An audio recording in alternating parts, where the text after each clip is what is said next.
Hey, welcome everybody to TuneCamp Animation Lab 3. So, what is TuneCamp? Um, we are an animation community focused on helping you take your projects from idea to completion. Lots of free classes, events, and workshops, and we also have some classes limited to supporting members. Um, and TuneCamp is part of SkillCamp. We're a 501c3 nonprofit organization focused on, just really providing lots of free and low cost classes to master the skills that you want to learn. We have, boot camp courses that run for several weeks with live instructors who walk you through all the steps to complete major projects.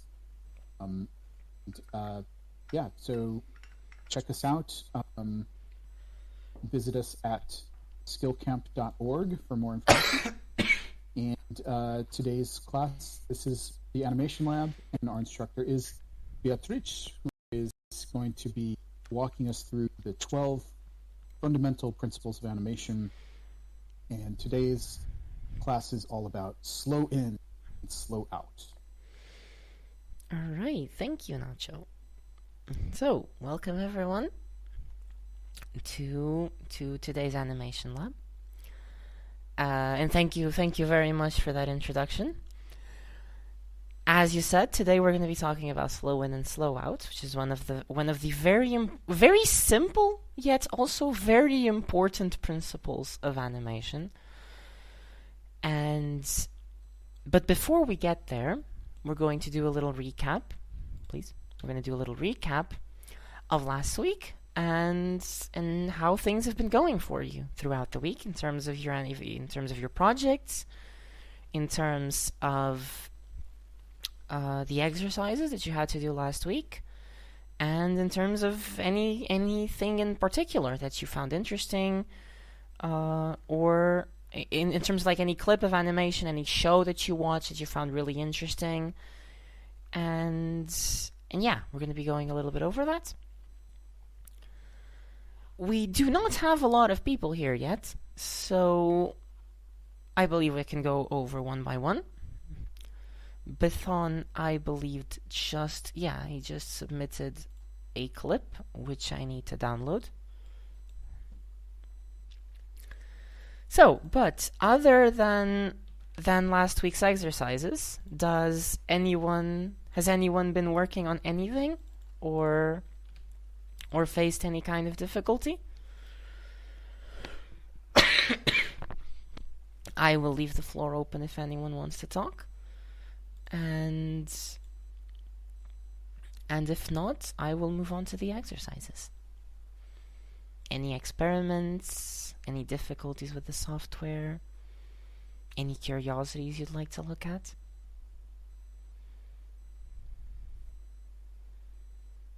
Nance, I believe you're looking like you're speaking, but you're not saying anything. Yeah, I see that too. Like your Discord is indicating that you're speaking. Oh, I'm not. Oh, okay. Yeah, I do actually listen. I do actually hear. Okay. In that case, let's take a quick look at last week's exercises. We have 2. I'd love for Mesh to join. Welcome, Et. Welcome to the class. Yes, let's take a quick look at last week's exercise. Let's start with Bethon. This is going to open. That's the wrong one. It's this. There we go. It should be showing. Is it showing? It is showing. Showing on stream? It is showing on stream. Okay. So last week's exercise, there were 2 that could be done, I believe. One easy and one difficult. The easy exercise was exploring the different types of spacing concerning change in position. So it was one where you held the frame still over the course of time. That's one kind of way to do spacing. One where you moved in a constant manner, one where you accelerated and one where you decelerated. The difficult exercise was to do a perspective, was to do a ball rolling towards the camera, which would require a change in perspective. And the spacing would then function a little bit differently. So let's take a quick look at Bethon's exercise. It is definitely faint, but the ball is here. Can everyone see the ball? Mm-hmm. Okay. Let's take a quick look at it. Okay.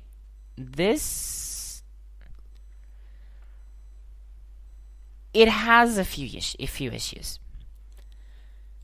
First, I'm curious. I was expecting to, because I was expecting it to have issues. That's okay. I am curious. Also, welcome, Mesh. Thank you for joining.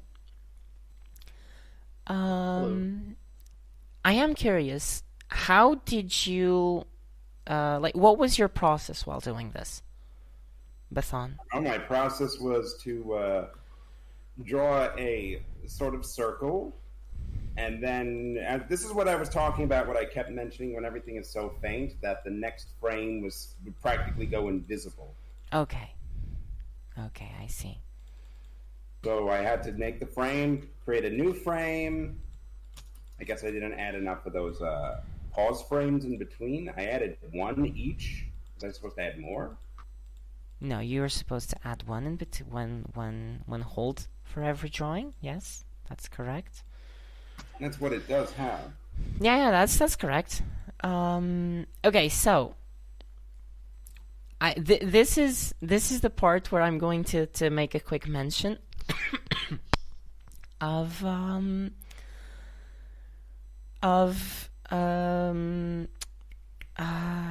word's failing me right now, of straight ahead animation and pose to pose animation, because this added score is a very, very important part of what makes the difference between one and the other. Because I don't know if you did this or not, but it feels like you did the first frame and then the second frame and then the third frame and then the fourth frame and then the fifth frame and so on and so forth, correct? Yeah. I drew each ball by hand. Yes, you did each drawing one after the other.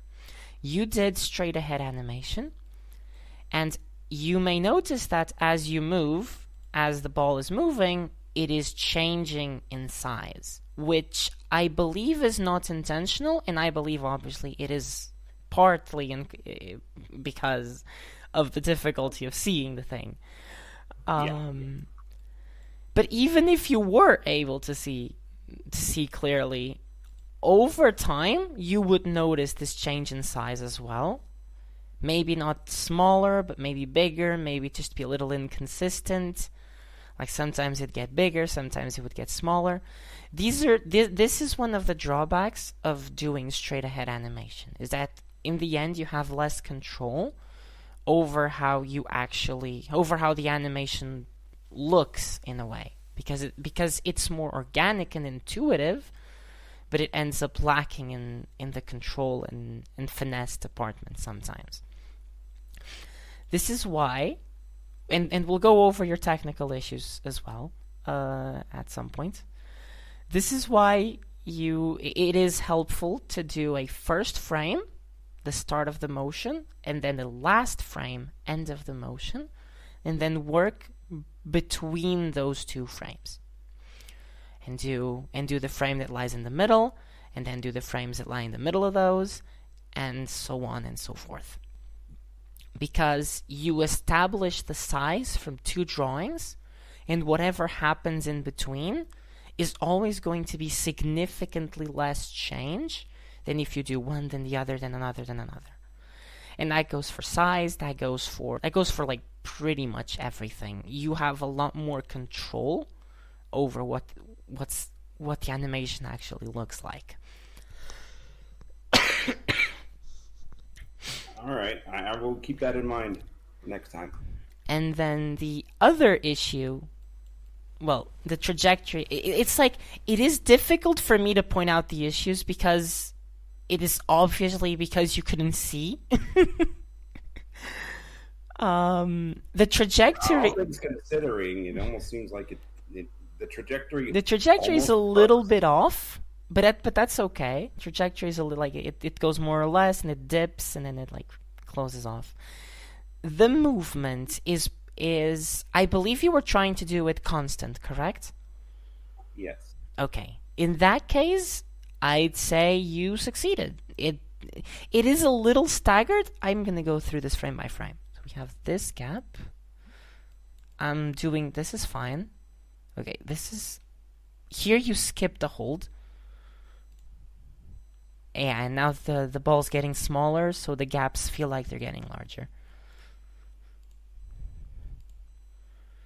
Yeah, I'd love to be able to point this out properly. Do I still have Epic Pen? Epic Pen. Yes, I do. Perfect.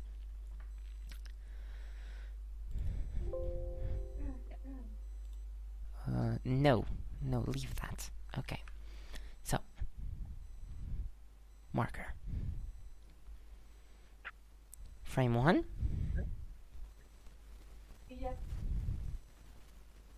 Frame 2. Come on. And yeah. This consistency in motion is also going to be helped by doing pose to pose. Because because if you have this motion to do, and then you say this is more or less the middle, you don't need to be perfectly correct, but you're going to be more or less in the middle. So then you can point out this and this. Maybe the last one's a little off. Maybe you can just correct it a little bit. And you're going to see the gaps getting smaller and smaller. So you can actually make things a lot more accurately as well. Because here these are more or less the same, but then it starts getting bigger and bigger. And I believe if I keep going, they are getting progressively bigger. And then here it becomes a little smaller again. Like, I can't go hard on you, because obviously it's because you didn't see. You couldn't see the thing. It's a technical issue. But these are also some things to be wary of when more complicated exercises come up.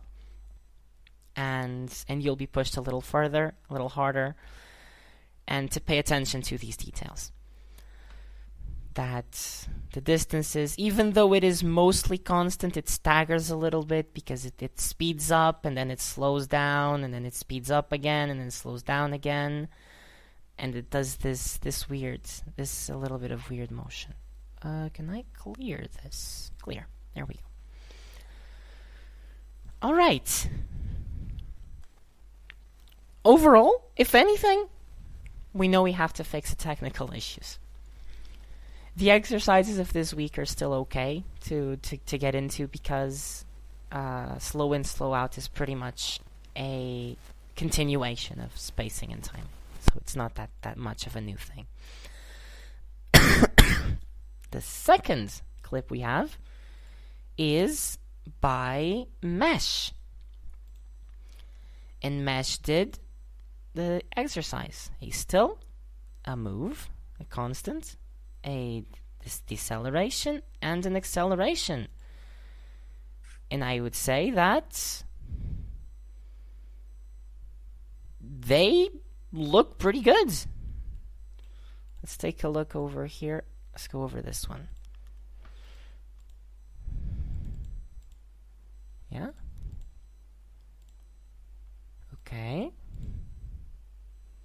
Okay. Okay.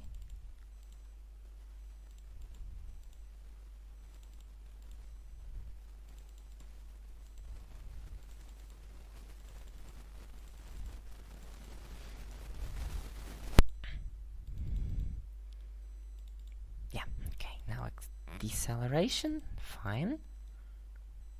Yes. Staggers a little bit here. But it is fairly minimal. With like the change in shape and the change in the other things, if I go over this specifically, I can mark them. What's the key for this? Do I have a shortcut? No, I guess I don't. No.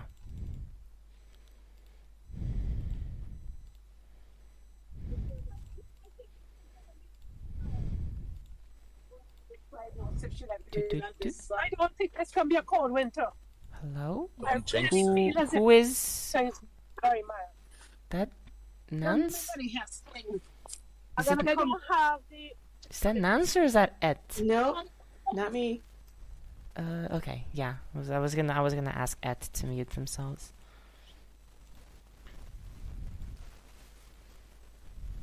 But yes, going over this, deceleration is definitely looking good.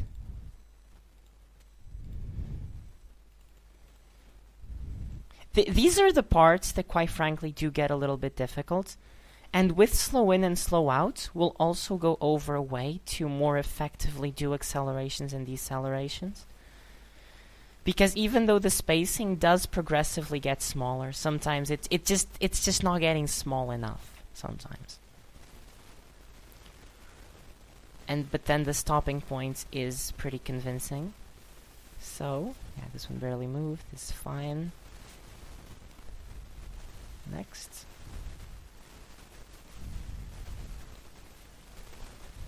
Yeah, this one barely moved. And now they're pretty much coming to a halt.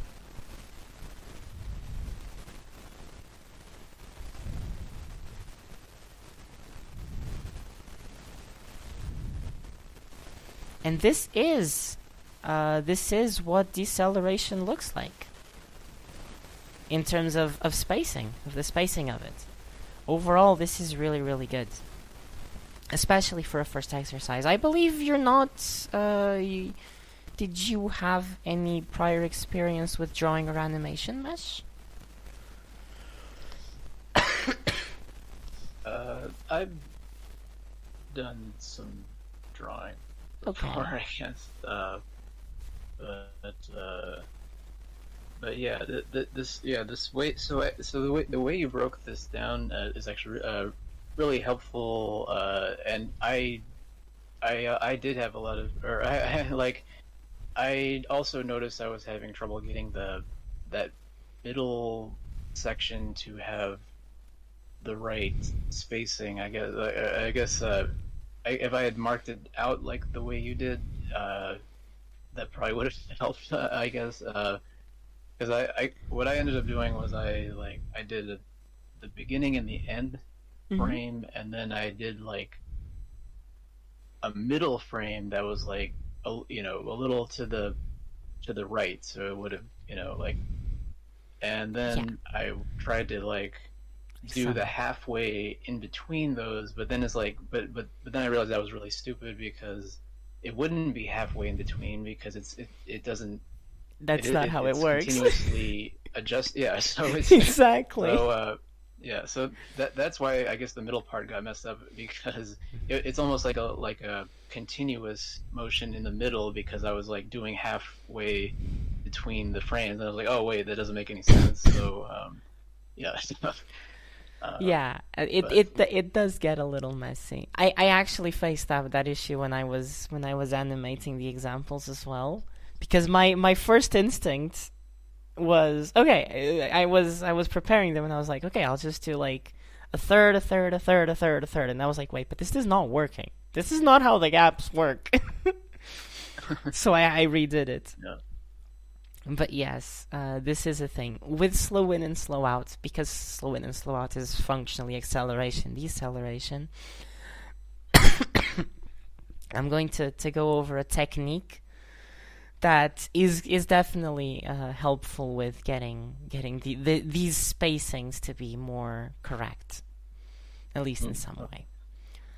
Okay. Regardless of this, I'd say it's a very convincing exercise. Very, very convincing exercise. The second or the last one, the deceleration one, I did it because of the mistakes I was making using the beginning and end frames. I did more of a straight ahead with that one. So Okay. Yeah, that, but Yeah. but yeah, thank you for breaking it down for me like that. That Okay. helps to see that. Okay, now I can probably close this, but doesn't matter. Let's bring the PowerPoint back and flip it.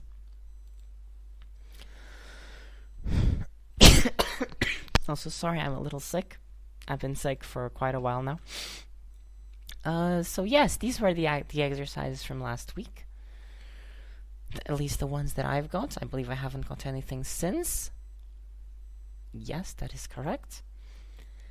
And yes, Bethon had some difficulties with animation paper. We're going to go over that in detail after the theory class, the theoretical part.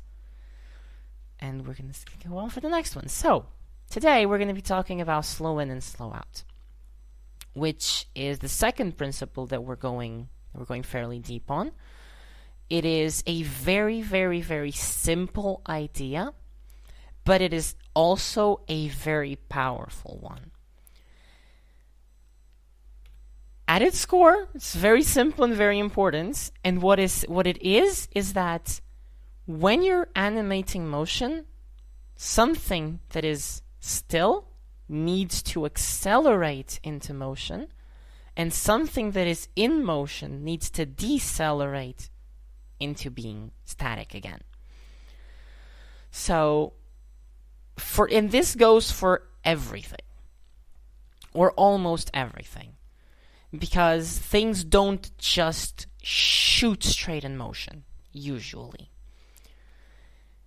And you can think of, for example, we're going to see examples like this, turning your head. If you're turning your head, you're applying a force, so your head's going to start slowly, going to build up speed, and then when you reach the end of the turn, you're going to slow again, and you're going to fix your head again. Because that is the way that the muscles work, and that that physics works in general. This is very much a physics thing as well. More examples of this. Cars. When a car goes from being stopped to speeding up, it needs to accelerate first. When you're getting up, you like the movements will start slow and they will build up. And often by slow, this doesn't need to mean that it goes really slow. It means that it might be like 3, 4, 5 frames before it picks up speed. 5 frames is like a fifth of a drawing, a fifth of a second. These accelerations don't need to be very slow accelerations, but they are very important in making the objects feel grounded in their universe, in creating a notion of cohesion within the universe. And that's because organic movement happens this way. And the only movement that typically doesn't happen this way, or doesn't visibly happen this way, is mechanical movement. So robot arms that can just blink into motion and then blink out of motion. But there are also other situations where you might not want to do a slow out, which is when you go from stasis into motion. So you're moving out of stasis.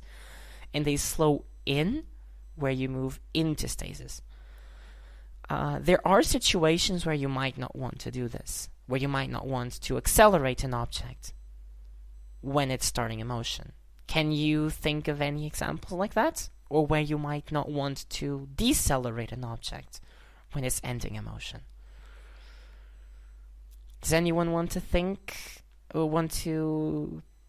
First, was this clear, or was I confusing?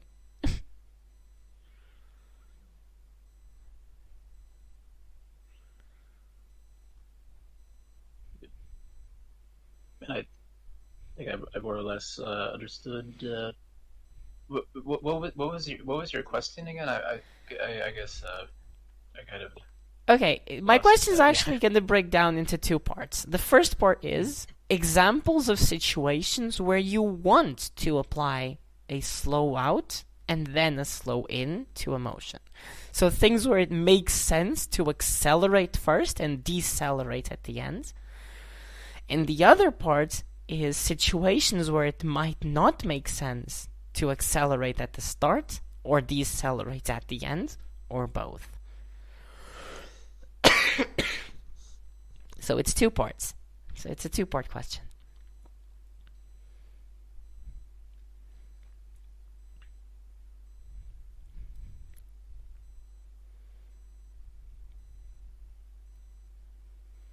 Mm-hmm. I don't know some. Well, okay. I guess.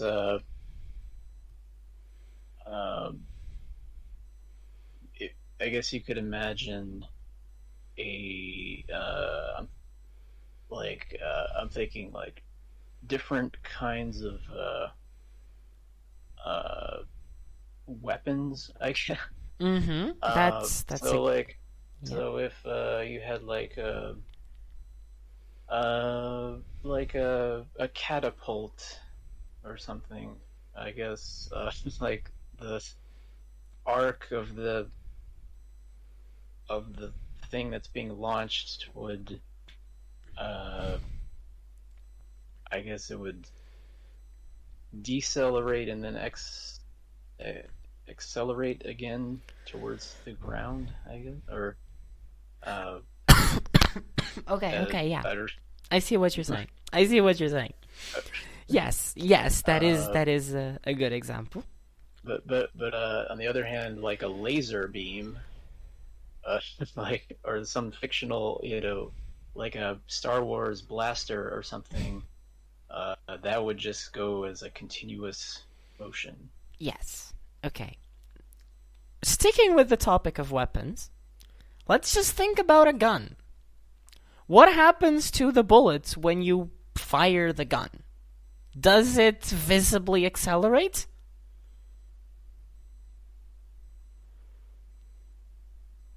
Like in physics, of course it does, but it's such an explosive acceleration that by the time it exits the barrel of the gun, it's already moving really fast. So it's a situation where it doesn't actually make sense to accelerate at the start of the motion, because it's already going at top speed when it exits the barrel. Eventually, you might consider that it slows down as it travels, but more likely it's going to hit the floor before it slows down. Or something, or hit something. On the other hand, what happens to the gun when you fire a gun? It recoils. And that recoil might be somewhat instant when you click it, but then it slows down because you're holding it and you're applying the force for it to slow down.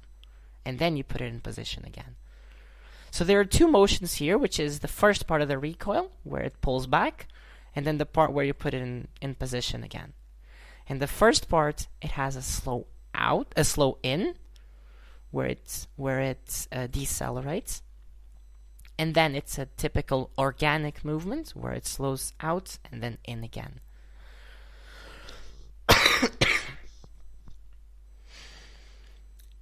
Another example. Dropping something on the floor. What happens when you let something go above the floor? The first part, it accelerates downwards because gravity is working on it. So it's going to build up speed. But when it hits the floor, does it decelerate? Oftentimes it doesn't. It just stops or bounces back. Depending on how elastic the object is, that's something to consider. The energy is just crashes on the floor and it stops. These are things to consider.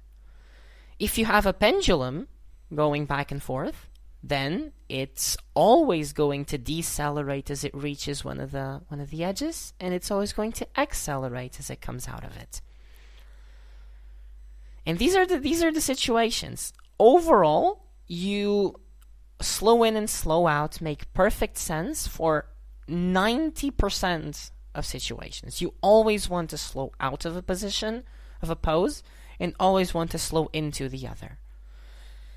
The situations where this doesn't apply are explosive accelerations, like gunfire, or literal explosions, and collisions, because when a collision happens, the object just stops or bounces back.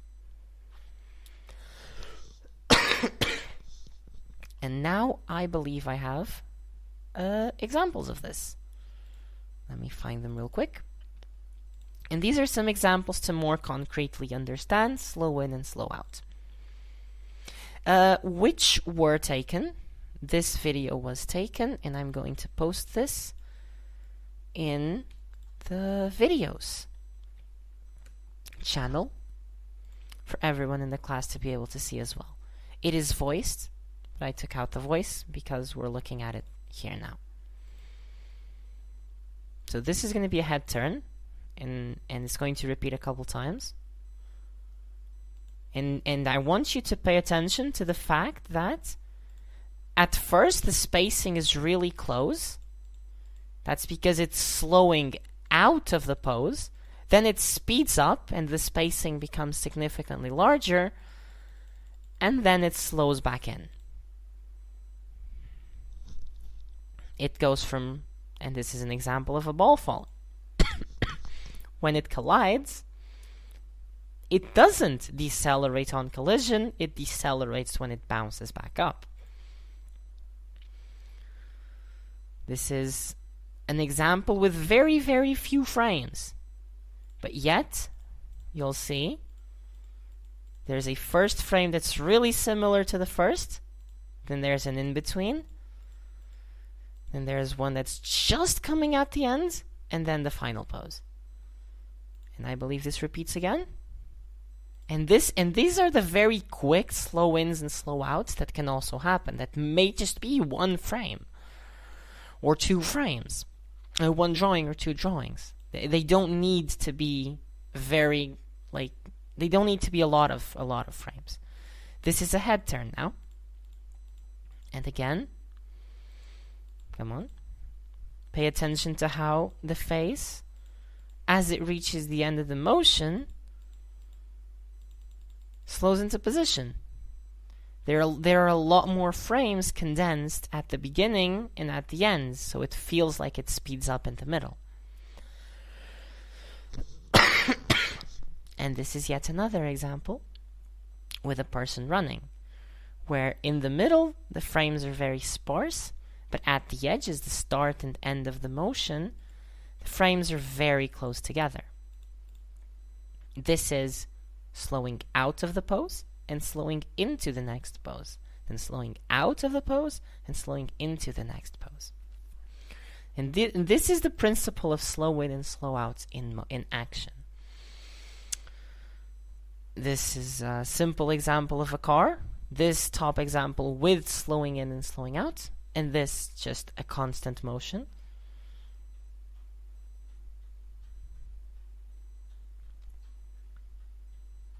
And this is something done wrong, which is the ball does not do this. The ball does not decelerate on collision.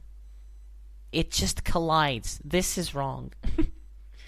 This is why the example was put in here. I'm going to let them play out again. If anyone wants to comment on anything or have any questions regarding slow in and slow out, now would be a solid time to go over them. Because quite frankly, there's not a lot to talk about. This is genuinely a very simple idea, but it makes a world of difference. Slow in and slow out dramatically also does one very important function, which is that it stresses and emphasizes the key poses, as well as emphasizing the motion between them. Because by applying this principle, what you're doing is you're separating the keyframe from the motion. And you're making sure that whoever's watching understands that one is a position that's supposed to be held and supposed to be narratively important, and the other is a transition between two of these poses. And these things, this helps with the dramatic storytelling of the animation. If you do not use slow ins and slow outs properly, what you're going to find is that the animation lacks the ability to convey what is narratively important from what isn't. And it's going to feel very floaty. If you don't hold on keyframes, and if you don't slow out of keyframes, and if you don't slow into keyframes, then the keyframes are going to lose their relevance, and they're going to become just another frame.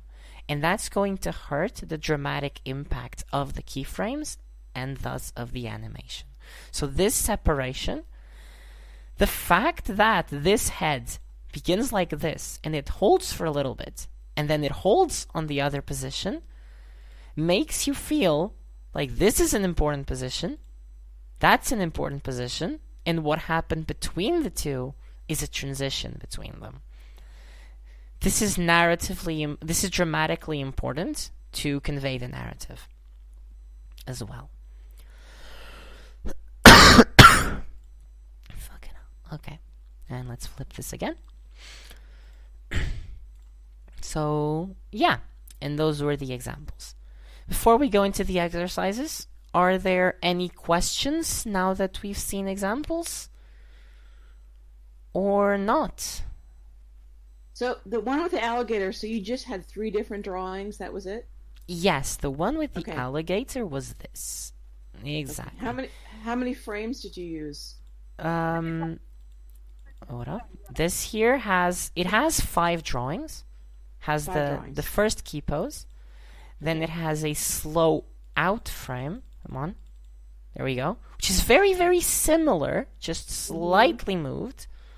Okay. Then it has an in-between, and then it slows into the next keyframe with 2 more drawings.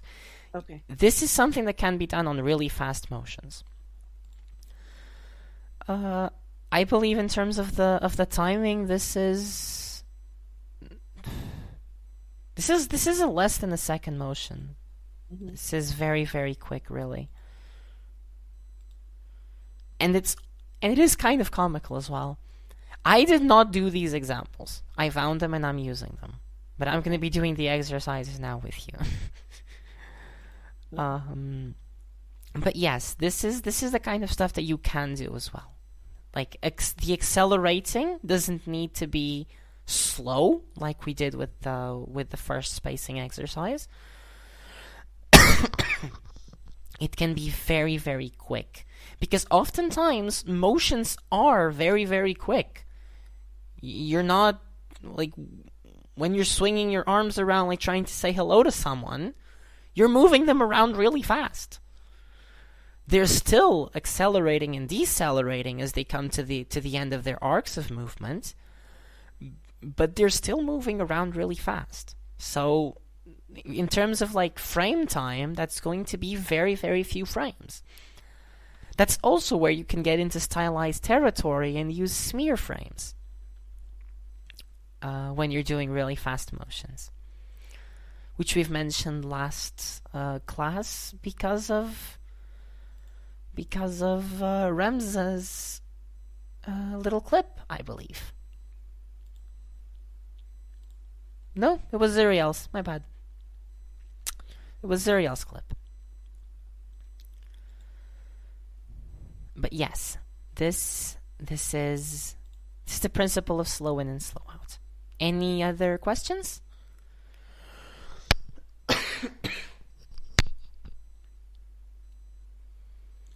If not, then I will proceed to describe the exercises. of this class. This time there are 4 of them. You are not required to do all 4 of them. Although if you do want to practice, they are a good suggestion. They are adequate to this class, and they work in this context. They are good exercises to do. So, the first exercise is the simple pendulum exercise that even appears over here as the little example image, where you have a pendulum and it's just swinging back and forth. And you need to pay attention to the fact that it slows down as it's reaching the end of its arc, and it speeds up as it's coming out. The second exercise is to have, instead of a ball like we did last time, to have a box rolling around on the floor. Now, a box is going to have a very different dynamic from a sphere because it has right angles.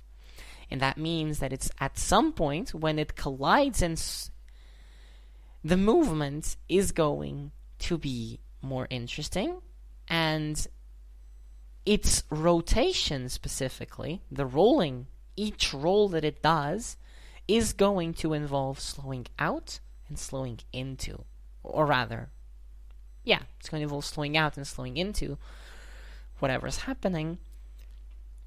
And that's a very good exercise to practice as well, because it also teaches the importance in how collisions change, how the dynamics here work. The other 2 are a little bit more challenging, but I wouldn't say they're particularly... The head turn is a bit more difficult, but I wouldn't say they're impossible. Oh, wow. Oh, I actually forgot to put one here. I thought I had a different one here. One of them is to choose 2 objects and draw them, and then to create a morph from one to the other. A morph means that the object is seamlessly going to become the other object. That means the lines are going to move, are going to change in such a way that by the end of the movement, it's going to look completely different. I will quickly find an example of this as we're talking, because I do have one that is pretty easy to find. I just gotta find it real quick. And the last exercise is a head turn. We saw 2 examples of head turns in the video, in our clip, in the examples clip.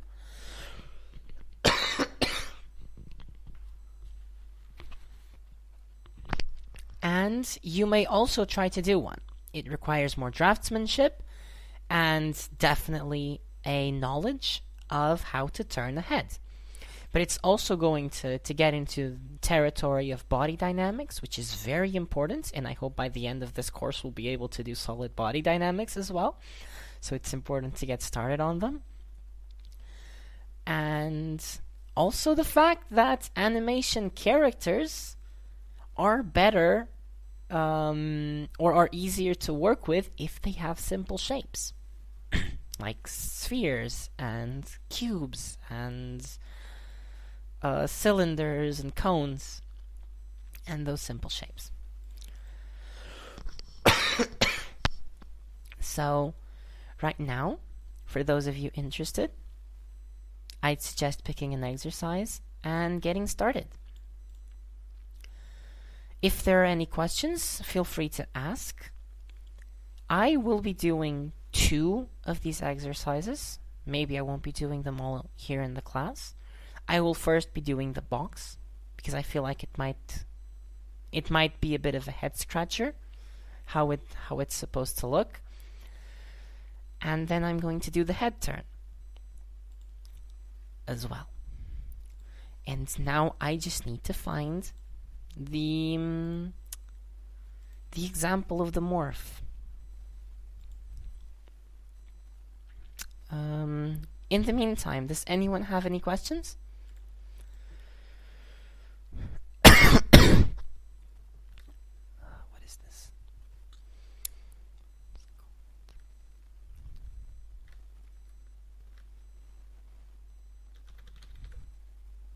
Is there a way to make my lines look a little smoother? Yes, that's something that I we're noticed that a lot of my shapes are looking clunky. We are going to look at that. I just want to find the exercise real quick. Progression metaphor. Is it the metamorphosis? No, it's not.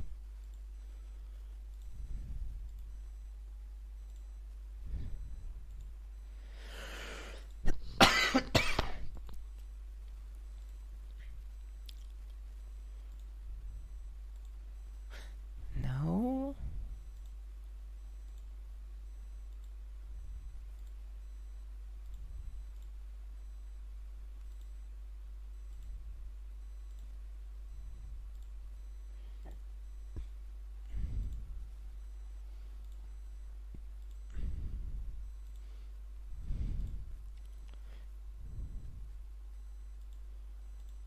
But like, how am I not finding this now?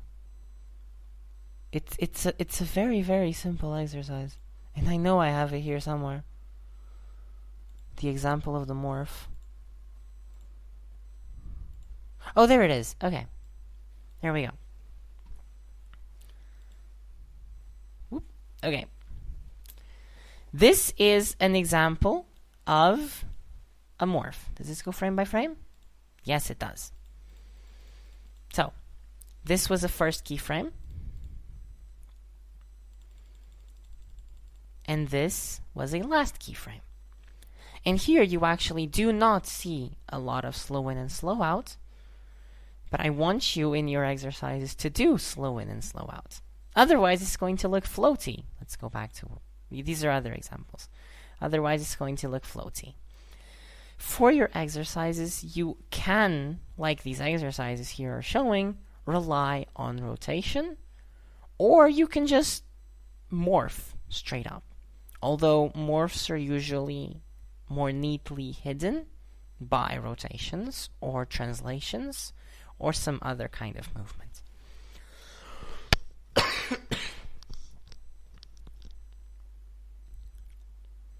This is an example of the morph and how you can do it.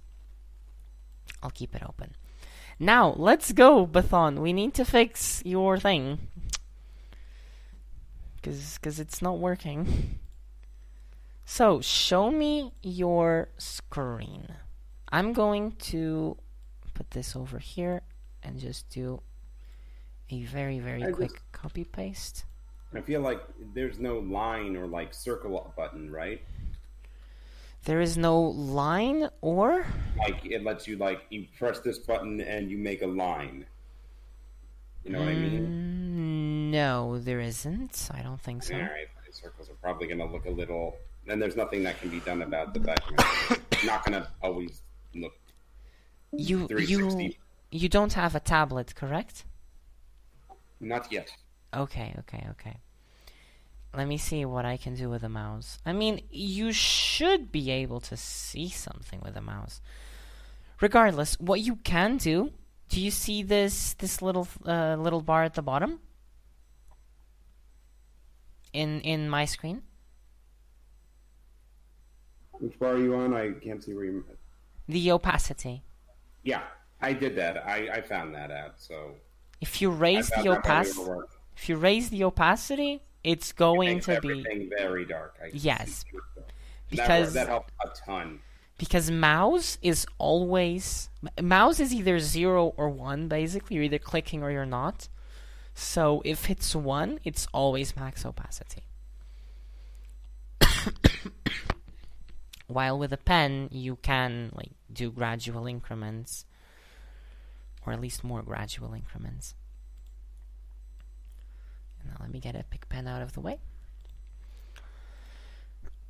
Are there any other questions currently?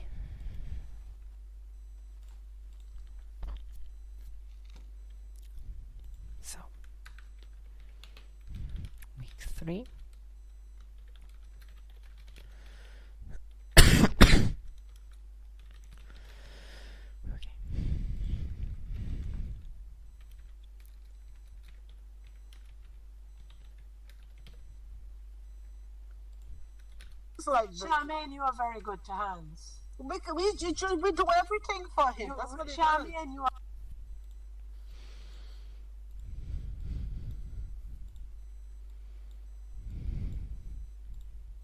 And the the exercises are now posted in the assignments channel for anyone who has questions.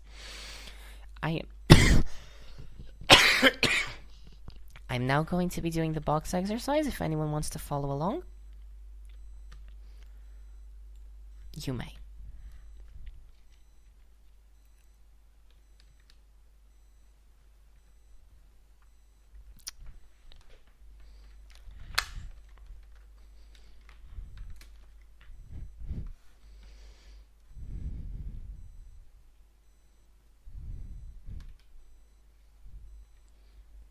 Imagine drawing a straight line.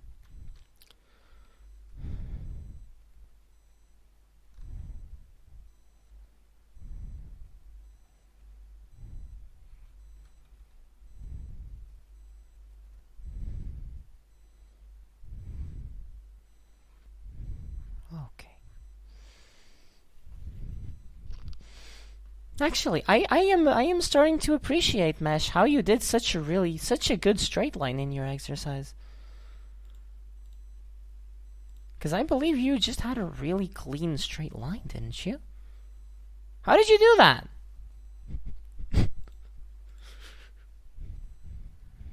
I just I'm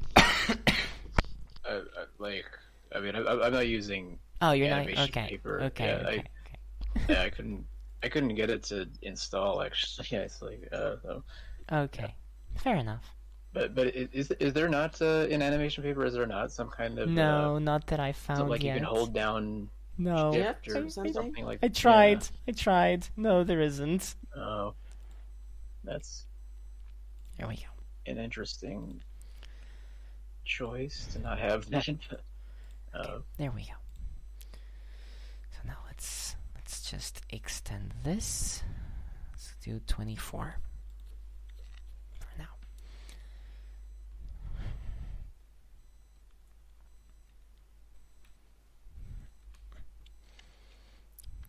Now one of them is going to be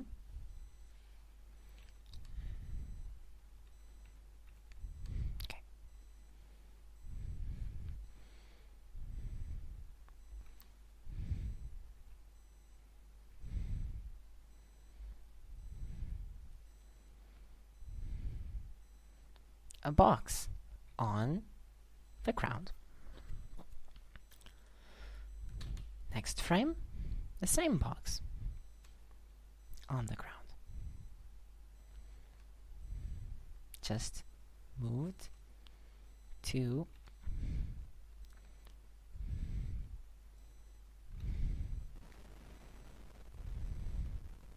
move to the side. And now there's going to be an in-between frame of these two.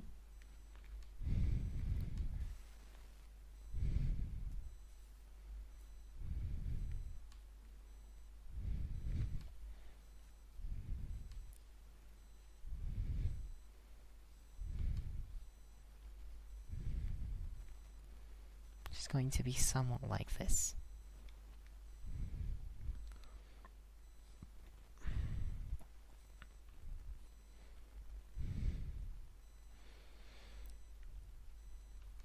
Is anyone following along with mine, or are you doing your own exercises?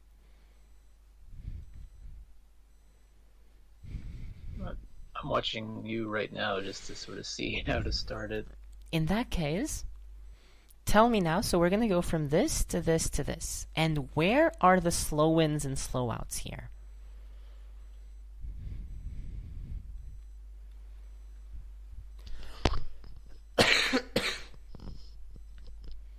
I guess like there would be one right before it lifts up, or like there would be like as it's like right after that frame there would be like it just comes up a little bit maybe and then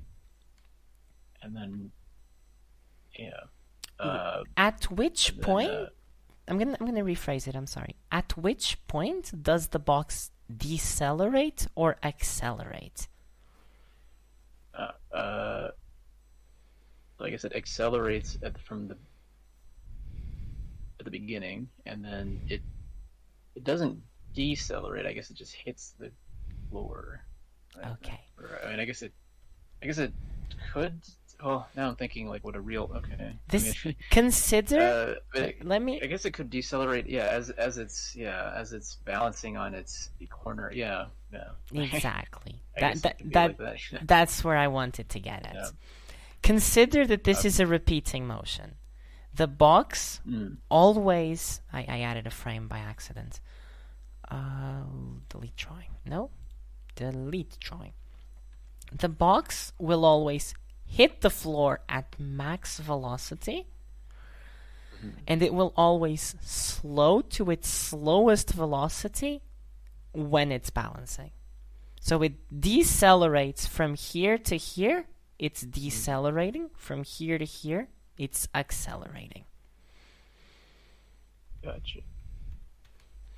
So now, oh right, and I didn't actually mention the technique for slowing in and slowing out.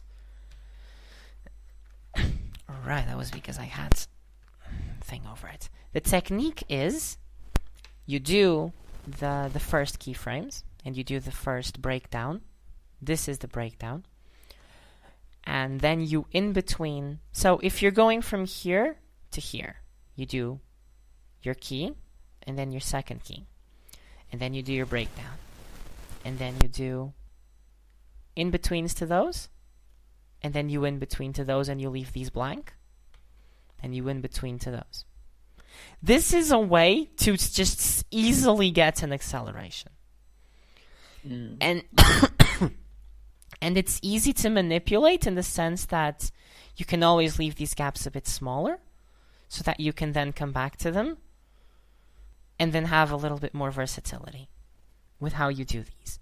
Ultimately, the way these spacings work is going to be very important. And these are the notes that are going to be important to be taken. So before I jump into doing this exercise, I want to think, what's going to be the timing of this? Let's say that that one motion of this is going to happen in 18 frames. That's 24, so let's make this 18. I'm just spitballing here. Quite frankly, I'm not sure. So, and I wanted to go from here to here. This is what I wanted to do. And this is the breakdown. And in this case, I actually want the spacing to be a bit different because it's going to be getting closer this way and it's going to be getting closer this way. It's actually a bit the opposite. So here, this is still going to happen. But then this is going to happen. And that's for drawing 1. If this is drawing 18, this is drawing 9.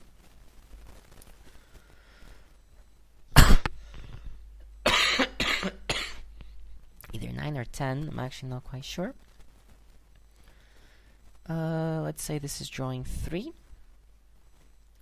And this is drawing, so 1, 3, 4, 5, 7, 11, 13, 15, and this is actually 17 because we're working on odds. And this is more or less what we can expect of a motion like this.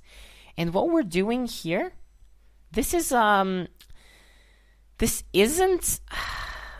thing that animators use a lot because it helps establish where the keys are. And it helps establish what the movement is going to look like. This is basically a timing chart, but applied to the frame itself. And you see this very, very often in professional animation. So let's do a midpoint to that. Midpoint to that is going to be around here.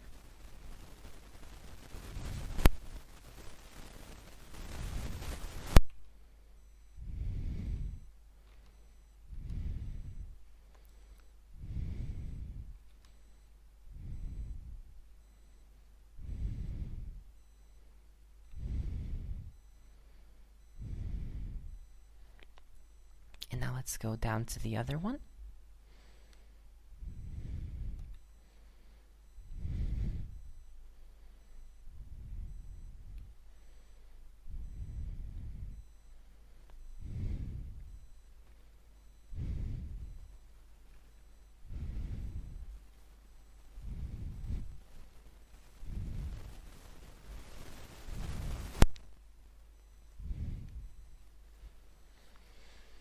And now we add the in-betweens where they need to be, which is going to be here.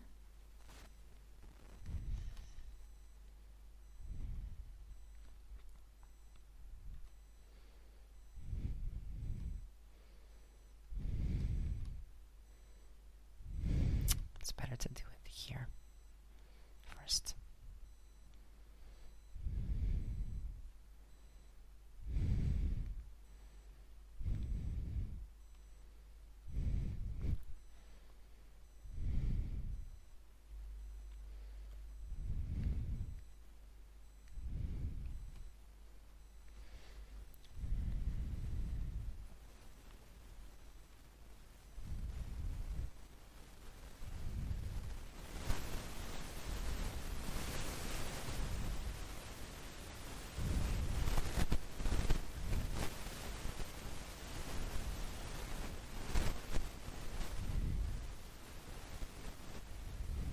And now you do the last ones.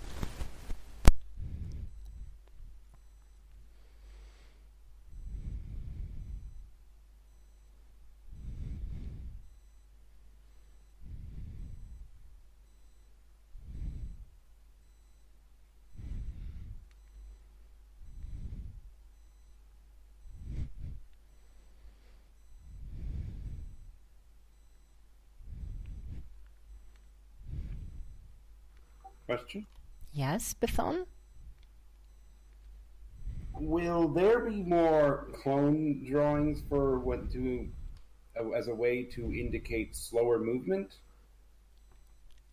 You oftentimes wait, what do you mean clone drawings? Let me clear up the question first.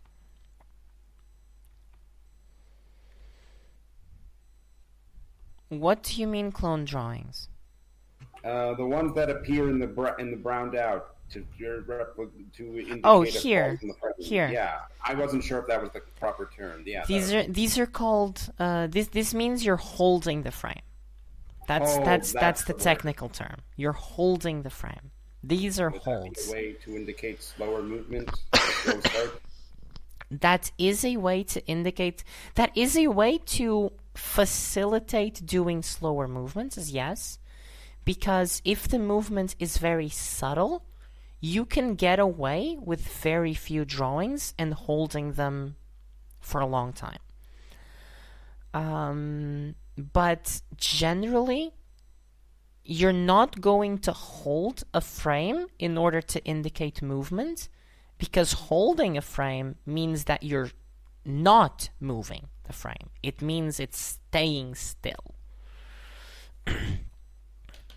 So holding is... So what I'm doing now is I'm just adding one frame of hold to every single one of the drawings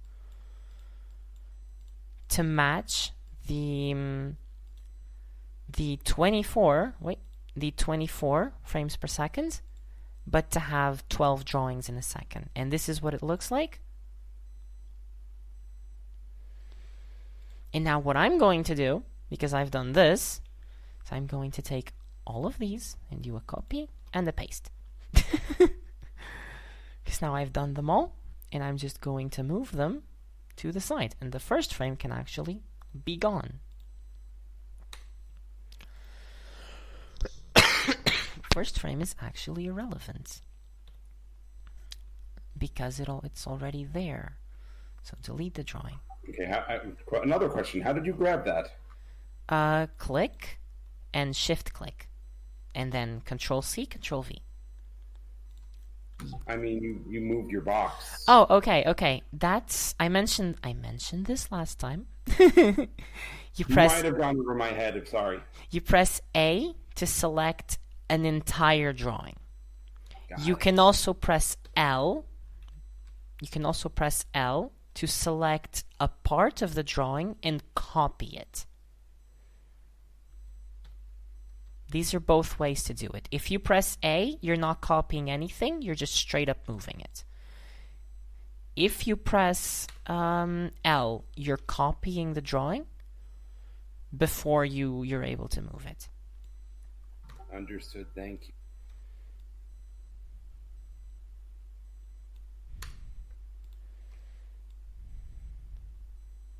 And that would be a great time to extend this out.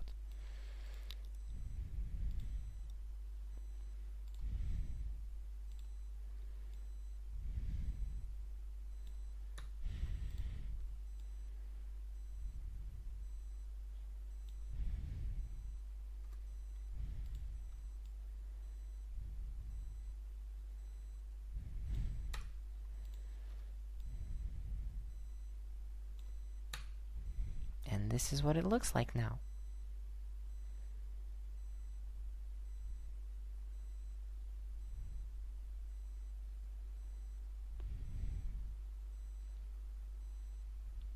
And maybe there's an argument to be made that this does need an acceleration frame.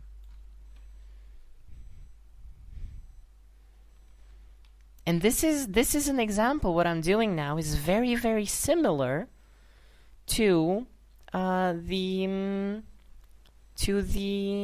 alligator example, where because the movement is very, very fast, you're not going to want a very, very pronounced acceleration frame, but you're still going to want something because it's a very dramatic change in the motion's direction. Let's see how it looks like now. I staggered them.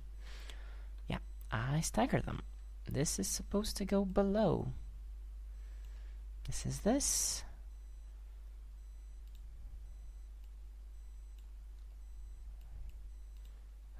This is supposed to move up. So it goes from this to this to this. Okay, perfect. So now if we play them, you see how that just one frame of extra drawing makes a whole difference? Because now it feels like it transitions into the next movement very, very seamlessly. And then you do this. That's 17, so it's from 19 onwards. So it's a copy and a paste.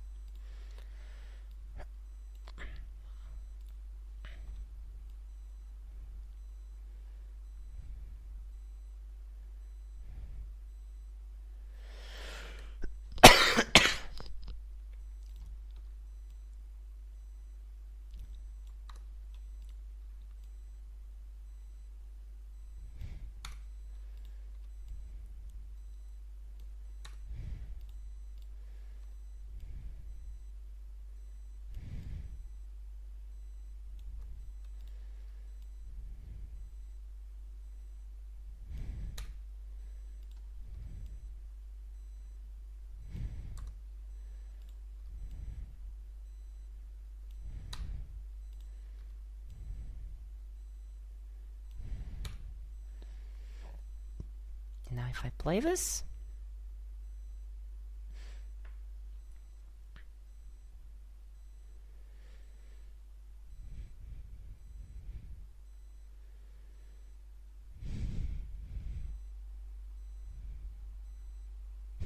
that's interesting. And I think the motion could be more interesting if this frame was gone. Well, not like that. Let me see. Yeah, absolutely. So if this frame here disappears.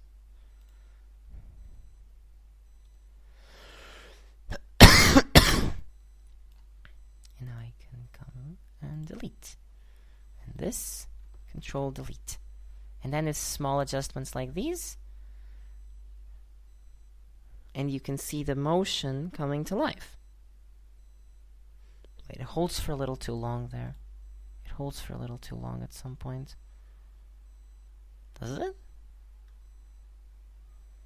Doesn't feel like it should.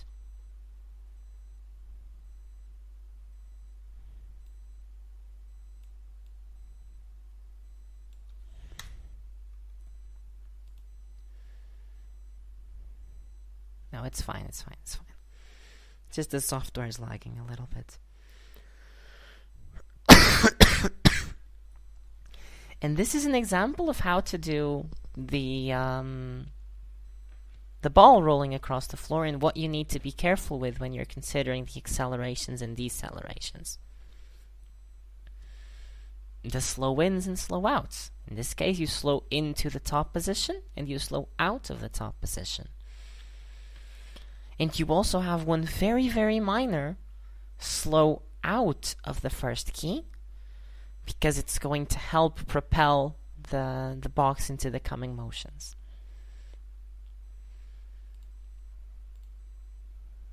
Now let me see how it looks without. Yeah, looks fine. This is exports as a movie clip. Visible layers, all frame, include audio. Yeah, okay, it's fine.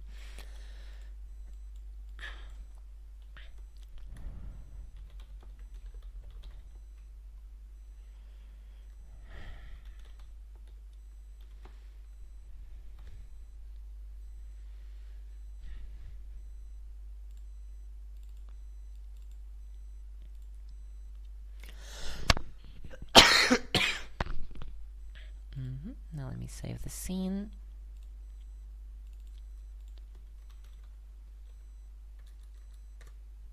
There we go. This is one example now that you have and that I will post in the 10-second clips as well.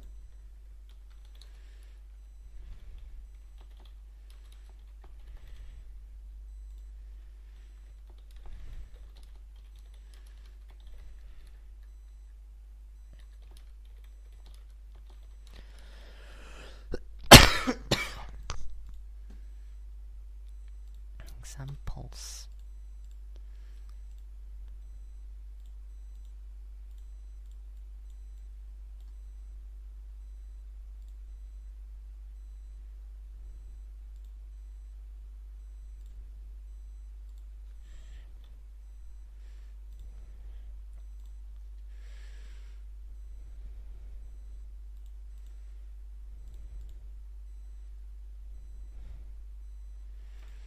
It's very simple. You don't have to go too overboard with this, with these exercises.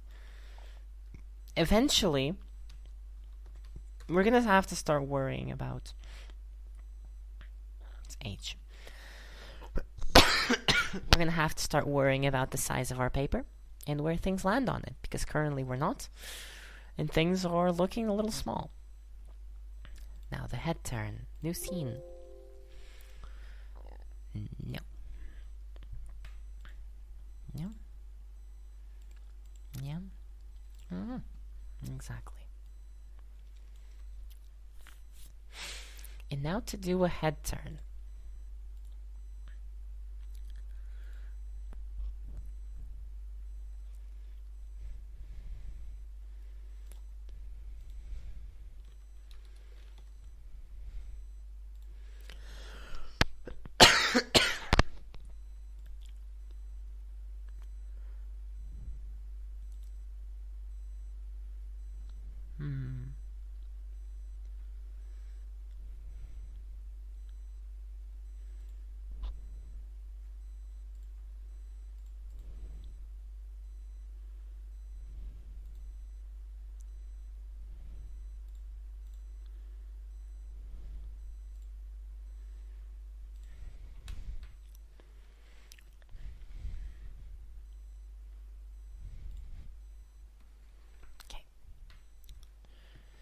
So I am going to do a head turn of one of my characters.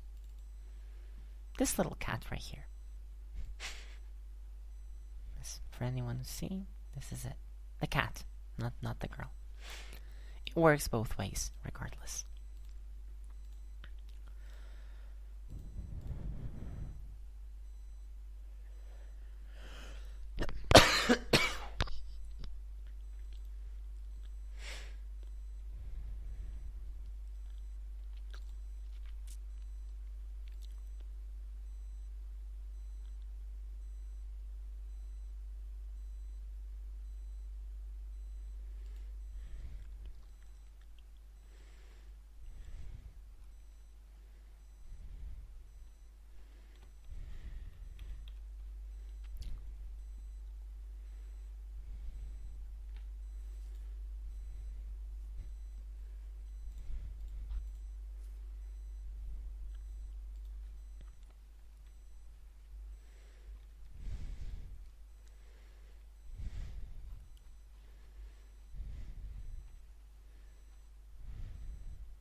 And this is where animation starts to take some time. In the meantime, does anyone have any questions or difficulties regarding the exercises? Or anything new?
I don't like this.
Does anyone have anything to show yet? Or anything they'd like to show?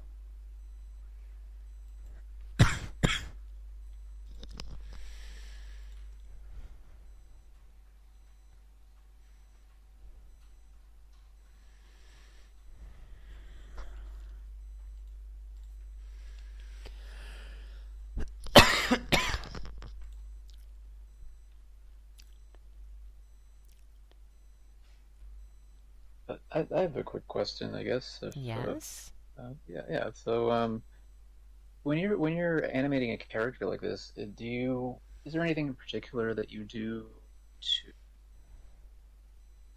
I like believe. kind of imagine the character in 3 dimensions? Like, are you just able to do it because you know this, like you know this character design really well, and you've already sort of drawn it in all the different positions before, or is it more like the shapes of it, or I don't know, how is it in your mind, like when you're sort of imagining when you go from one angle to another, I guess? It's a bit of a combination. I actually haven't studied this character in particular. I drew her once, which was here.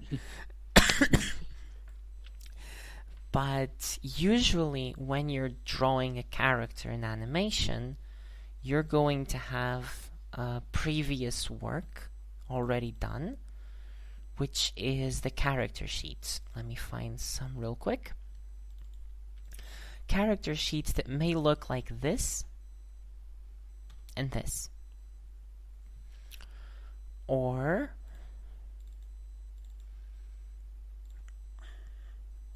like this or this. And it's from these character sheets that you're already mapping out how things look. And when you're doing animation proper, you're very often going to be referring to these character sheets. Not only as a reference like you would in a lot of art, but specifically even to trace over the reference drawings when it's helpful. That is a thing that happens in animation because not all animators draw in the same style. That's pretty much a given. And because of that, not all animation would look the same if you just get a team of animators to do it.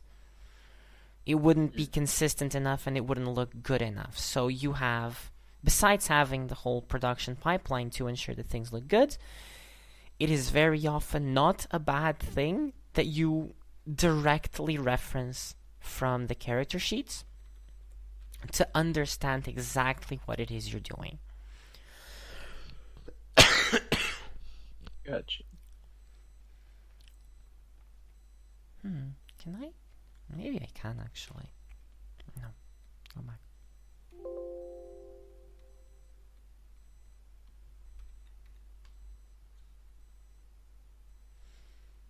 Can't just do something like this.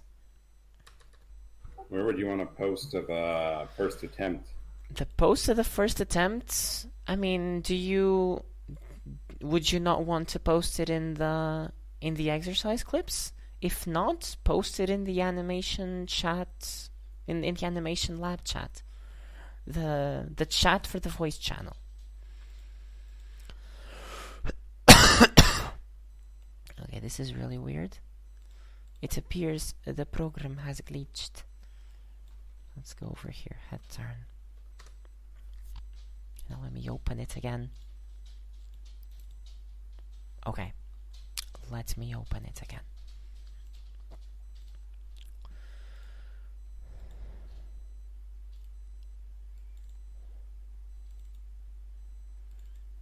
If you've posted it already, do ping me just so I know where to look. Just so, or just so I know that I'm looking at the place you posted it in. Backlight.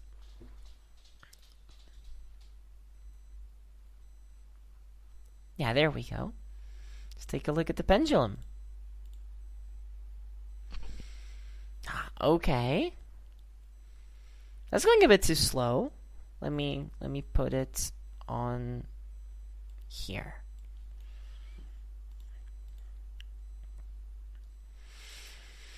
You got a few too many drawings, or rather, you got a few too many frames. I think the number of drawings is actually fine, and you're definitely slowing in and slowing out of them. Slowing out of the poses and slowing back into them. Now, for the pendulum, take care of the arc that you make, because ideally, this line is going to be the same length throughout the entire motion. I know it's very difficult to get a proper circle in the software, but do try your best shot.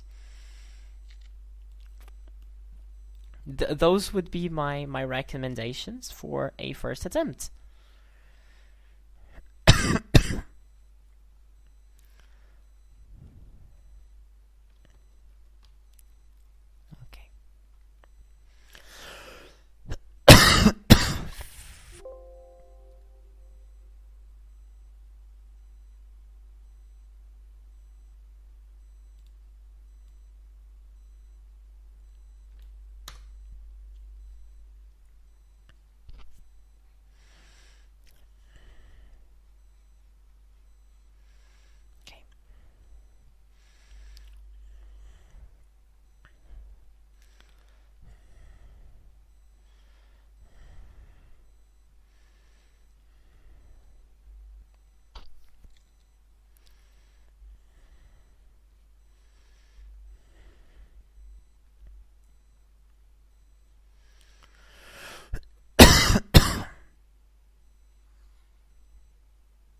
Going to complain again?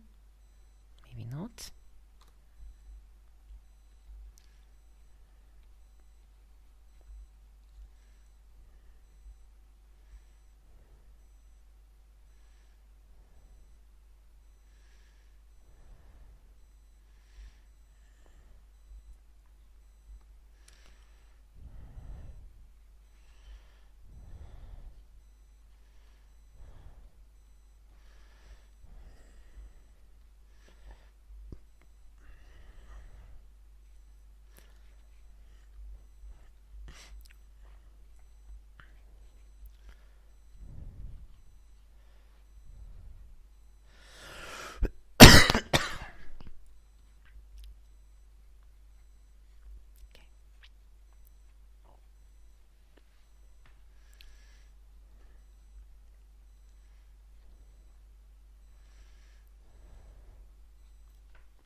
And now I'm going to do the exact same mapping that I did last time, which means I need to have a new layer that's going to prolong itself for a little bit.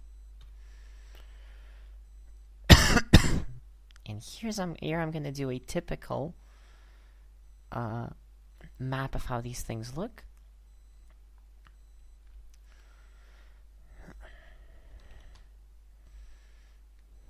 And if this is frame 1, let's say the head turn takes 20. Is that 20 a good one?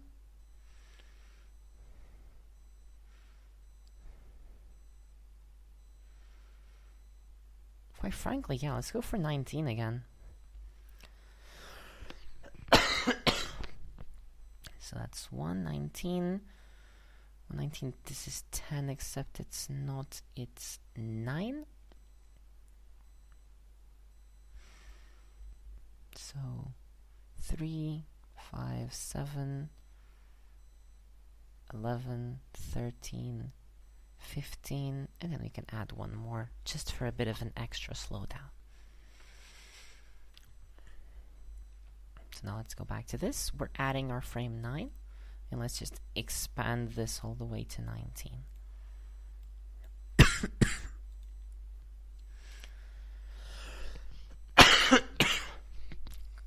it.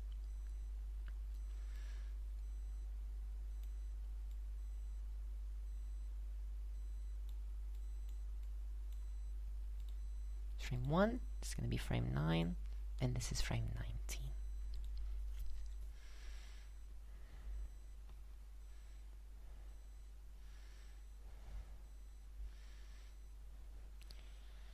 And for this head turn, if any one of you wants to do the head turn, you can do with a simpler, just sphere-shaped head, like the example did.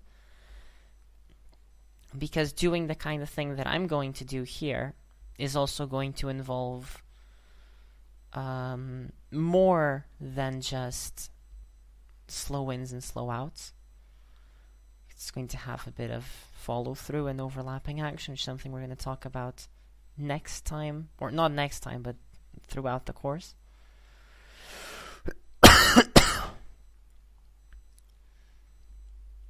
Now let's do frame 7.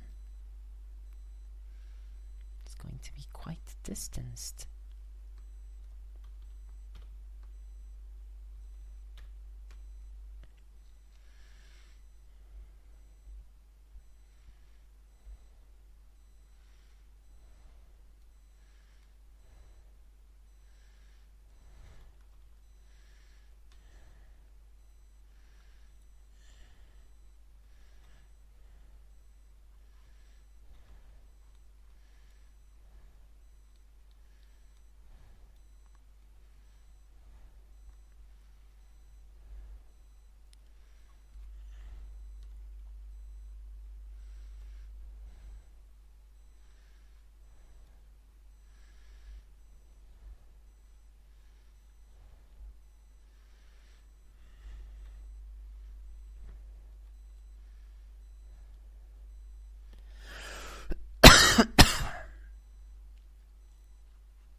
Now the ears are growing, apparently. That's not very nice.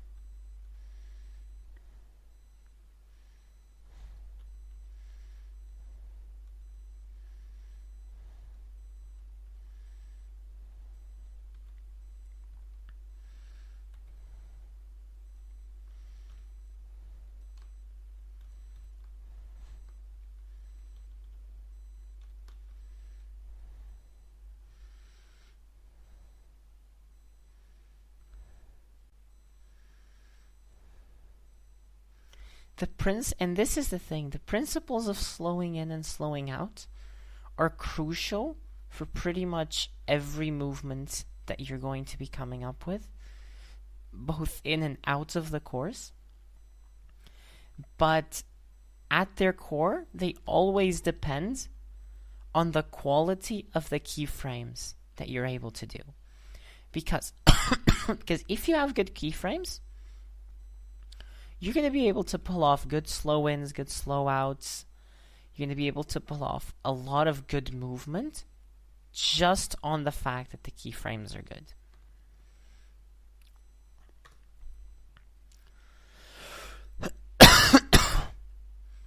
And this is the part where drawing is actually, like, drawing skills do become useful for animation, because that's the core of keyframing. It is drawing.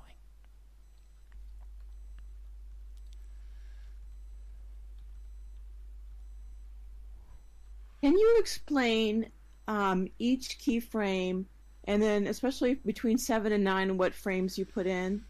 Oh, nothing. Yeah, can you put nothing? Okay. Okay, look. Do you step by step? Do you see the numbers up here? Yes. These are the literal numbers of the frames. This is frame 1. Right. That's a keyframe. Right. We're Right. currently skipping frame 3 because I'm doing the other ones first. This is frame 5, Uh-huh. frame Right. 7, frame Mhm. 9. Then I'm Right. going to do frame 11. What's happening here is that this is a visual representation of what's happening in terms of the spacing of the drawings. Right. So from frame 1 to 3, you're going to have very tight spacing. From frame Right. 3 to 5, very tight spacing. From 5 to 7, it begins to widen. The spacing widens. From frame 7 to 9, you reach as wide as it's going to get. And then from 9 to 11, the same. And then it starts to get tighter and tighter until you stop. Mhm. That's what these spaces represent. The keyframes are 1 and 19. Mhm. This frame in the middle is called a breakdown. Mhm. The breakdown is a frame that sits between two keyframes, and it informs the audience of how the movement is being done. Mhm. So it is through the so if the keyframes are the core of what actually tells the story, the breakdowns are what gives personality to that in a way. Mhm. Because it's in the breakdowns that you're going to be doing wacky things and that you can convey the personality of the movement. So how do you do that? Well, let's talk about the head turn. A head turn with keyframe 1 and keyframe 19. So these two, it's just a very simple turning the head from one side to the other, correct? Mhm. But if this frame here, currently it's just low, it's lower than the others, and it's facing to the camera. But it could be higher than the others, for example, and that would convey a different kind of movement. That would mean that the character was raising their head as they were turning it. They could also be tilting their head as they're turning it. They could be they could be doing a whole host of things. They could be swinging their head first and then turning it. So this could be a frame that would look like this, and then it would turn, you know? The breakdown is what's going to inform the animator and the audience, is the primary frame that informs the audience of how the movement is done. Mhm. And that's its main function. Usually in most animations in most movements you have 3 breakdowns, but right now we're only working with 1 because it's just simpler. You have the breakdown at the middle of the movement, you have an anticipation breakdown, and an overshoot breakdown. Because those things are the preparation of the movement and then the closing off of the movement. Mhm. More than just slowing in and slowing out. But right now I'm not doing any of that because it's more complicated, it would take more time, and we're not working on that level yet. We're still building up to that. We will talk about those when we're talking about follow-through and overlapping action, as well as secondary action. That's when these are going to be coming in really, really important, I believe. If I can just quickly check my list. We're going to be talking about these when you talk about anticipation, follow-through and overlapping action, and secondary action. That's when these these other breakdowns are going to come into play.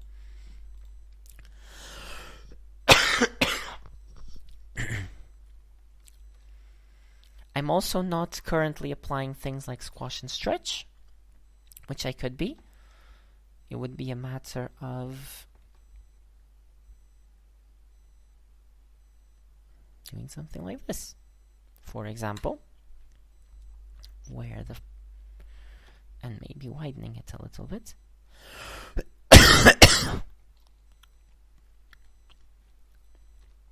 Here we already have something like that. So we go from this to this to this This is too low. This is just not low enough.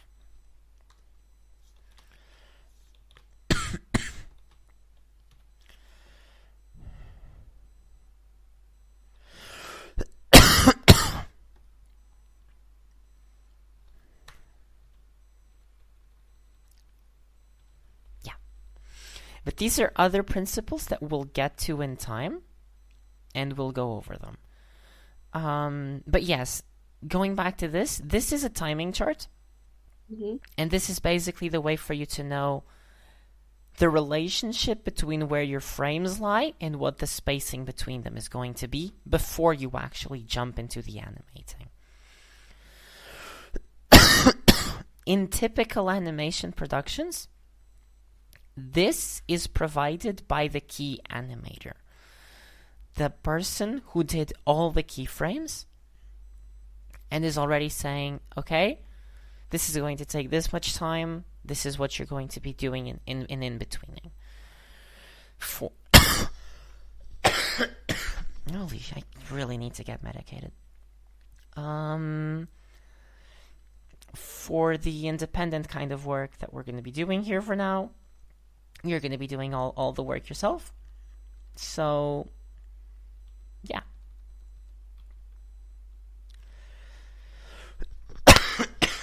It's just a matter of... Okay, let's go back here and reduce that. Just about... It's just a matter of like understanding the relationship between these different elements at their core. The the spacing, the timing, and this is just a helpful tool to do that.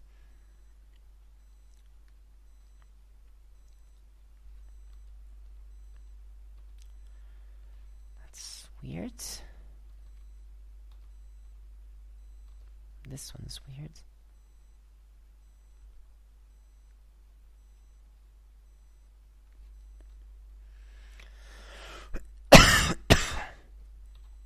This can be a little wider here.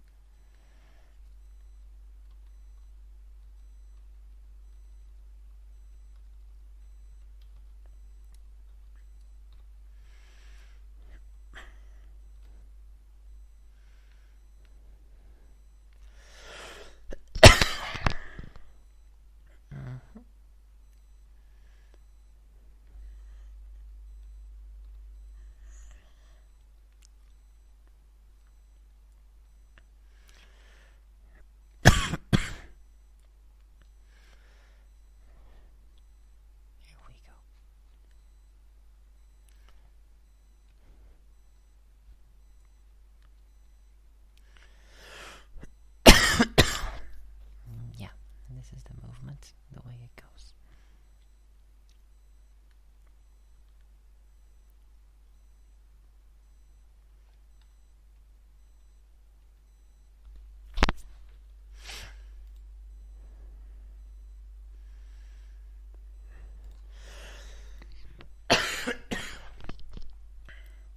I am really sorry that I'm so not in a good shape right now.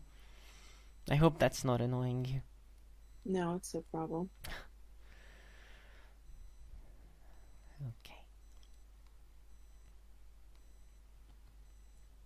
This one's over here. This one's going to be kind of like that.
this, and one more.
Now we're getting into the last 10 minutes. So if there are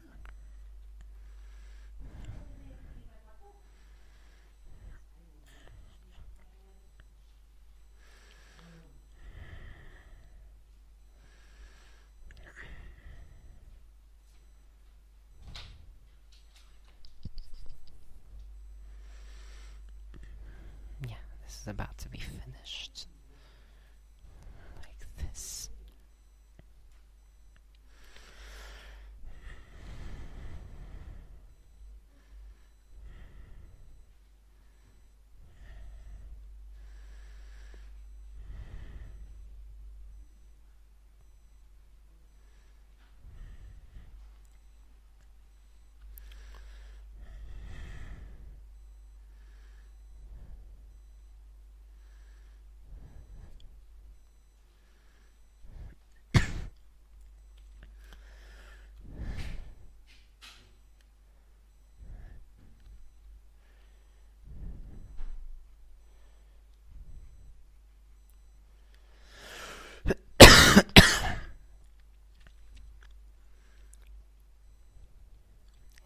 This can start to do this.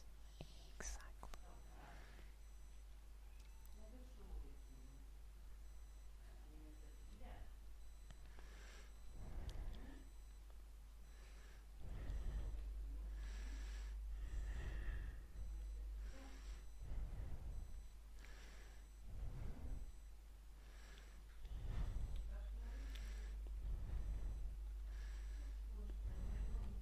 I've had a really good time, but I gotta go host the script walk.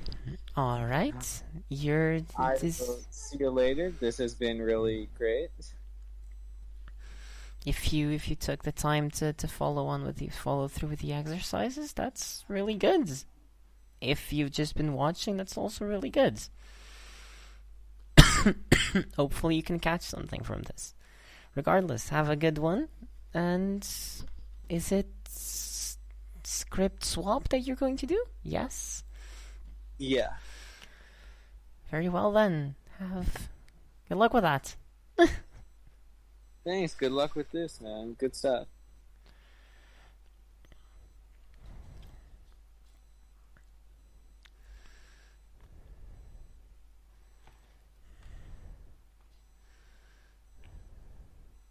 Okay.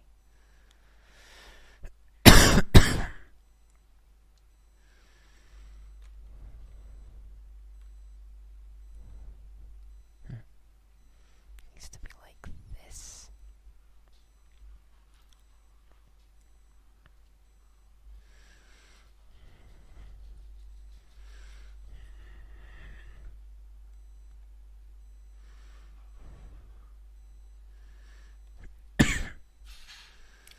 So this is the line that runs through the middle.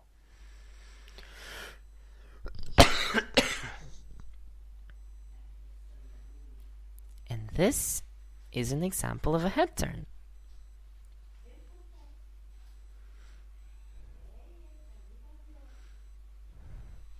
Very, very crudely done, and it would require significant corrections.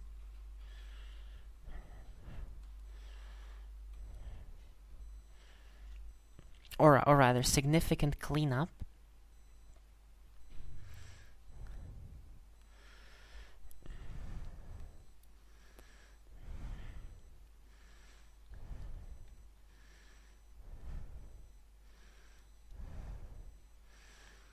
I believe the body doesn't move, so this is mostly applicable. The body does move a little bit, but not so much.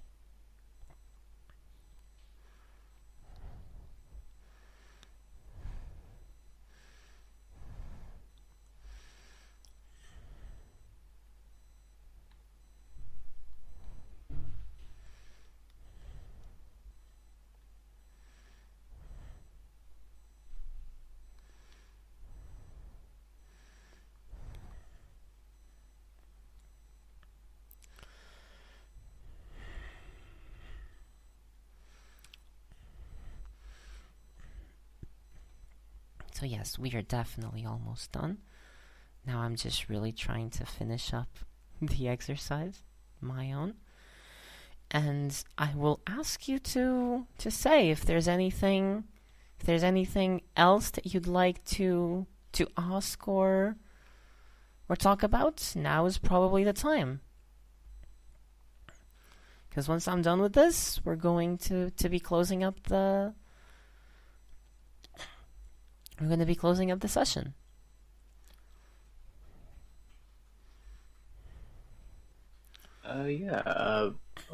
First of all, I just want to say it's really,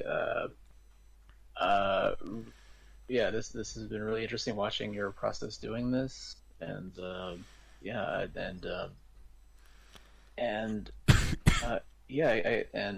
also I feel guilty making you talk more right now because no, I was okay. Happy just watching, but I guess I have a quick question.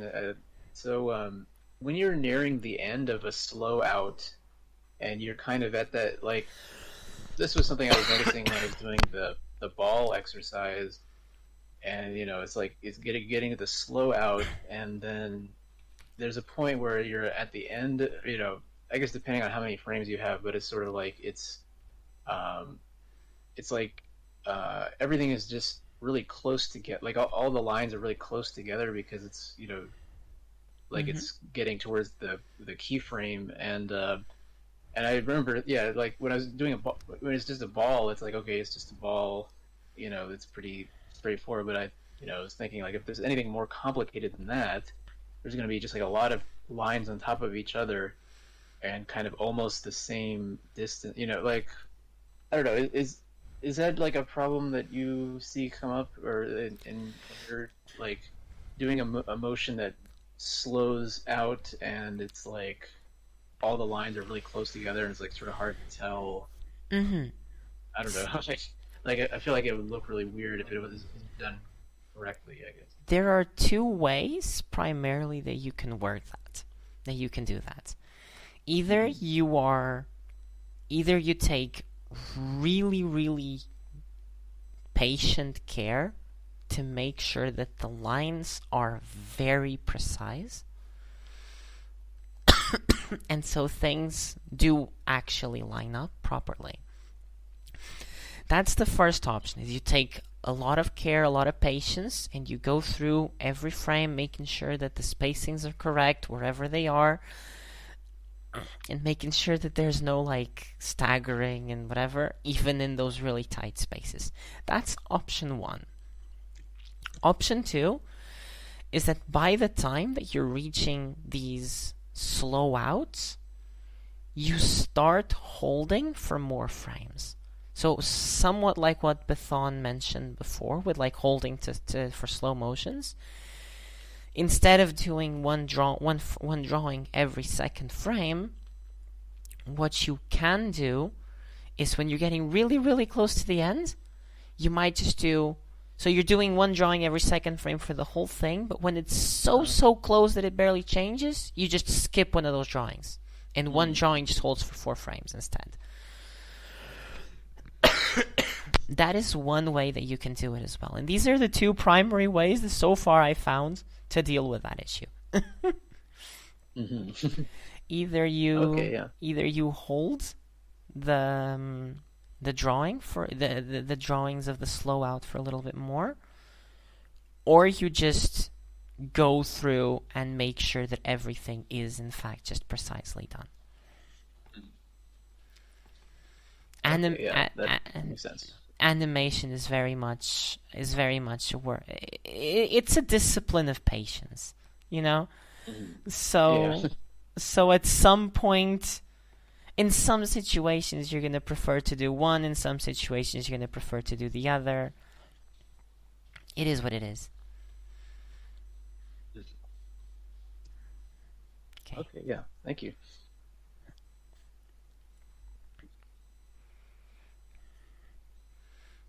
And in a lot of situations, like what I'm doing now for the body's like not a necessary part of the head turn. I'm just doing it for completion's sake, basically. But what's often done in these productions and in like proper productions is that you animate the parts that are going to be moved and you hold the frame on the parts that don't actually move. Oftentimes, not the entire character doesn't move, and I believe I showed a clip of... was it this? It probably was not this, because it's glitched. Vids. Yes. Yes, it was this. First, in these clips, you do notice there are drawings that are way more dark. They're like darker, that have been penciled over more than others. Those are the keyframes.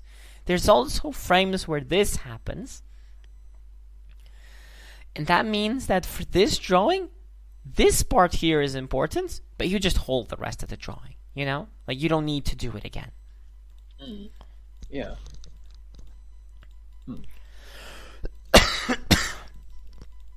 And as we go through this, I want to see if I find a timing chart, because there probably are some. Let me see. Oh, there we go. Did you see? The timing charts. Oh, yeah.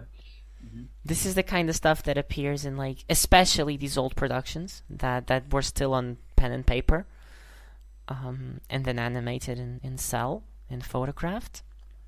You see these a lot, and you see the spacing from 1 to whatever, like 23 to 47. You see how the frames are changing and like how the movements are happening, and you see a bunch of like these little things, and some of them are scratched because the animators changed their minds. This is the entire process, and I believe I've strayed away from the original question, or what I was saying originally, which was that sometimes you don't need to draw the entire thing, you just draw what you need to draw. Yeah. And I actually screwed up on the head turn here. This is fine. But this is not. Yeah, there we go.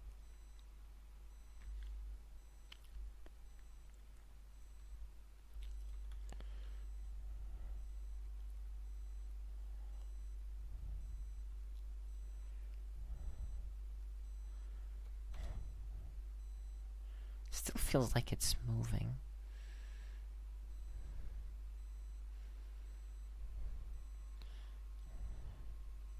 But yeah, regardless.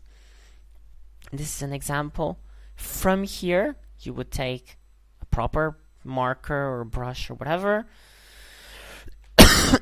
create a new layer, X sheet, new layer, and you would go over each of the drawings and draw them properly. I'm not going to do that because we're at the end of the class now. But this is what you would do if you were actually doing this for a final project. You do a rough sketch of the animation, and then you can go over it and refine it with proper line work and careful placing of things. Regardless, this is going to be it for us for today. I believe there is no more PowerPoint. There is no more PowerPoint. It ends on the exercises. So, I hope you've enjoyed. I hope you've been challenged, and I hope you're liking the classes. And I will see you next week, where we will talk about arcs. The next building block for animation. So thank you. Thank you. So thank you for. Thank you very much. Yeah. Really good. Very cool demonstration. Thank you. So if you don't mind doing the outro, Nacho, I would be thankful. Thank you, everybody. Yeah, please get some rest. I will. Next week, same time, same place. Come back for week 4.